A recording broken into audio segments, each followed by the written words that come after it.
कुछ दिन पहले हमारे कॉलीग बोल से उनका ताल्लुक है, उनको एक पॉलिटिकल पार्टी के लोगों ने मारना शुरू कर दिया। उन्होंने कहा इन्होंने हमें प्रोवोक किया, हमने मारना शुरू कर दिया। फिर ये प्रेस क्लब का ये वाक़या पेश आया।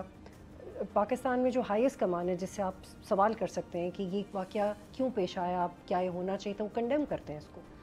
पुलिस इसे कंडेम करती है, इस्टेब्लिशमेंट में जो लोग हैं वो इसे कंडेम करते हैं।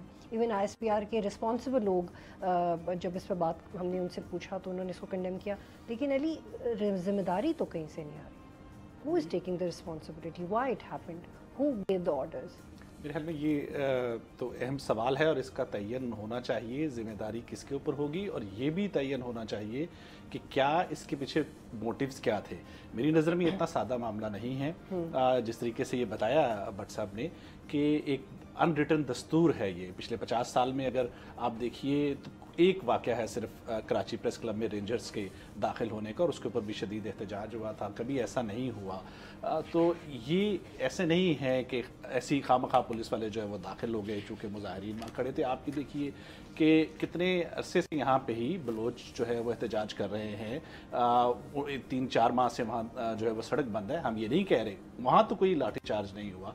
ये चंद कश्मीरी जो एहतजाज कर रहे थे, जिनके साथ मुज़ाकरात चल रहे थे वहाँ पे, उस वक्त में उनके ऊपर हमला होना, उनको गिरफ्तार करना, और कि जिस वक्त में पाकिस्तान के वज़ीर-ए-आज़म की एक आला सतह की उनकी कायम करदा कमेटी जो है वो मुज़फ़्फ़राबाद में मुज़ाकरात कर रही है, तो इसके पीछे कुछ यकीनन है। ये एक सब्सक्राइब करें और बेल दबाएं ताकि कोई खबर रह न जाए।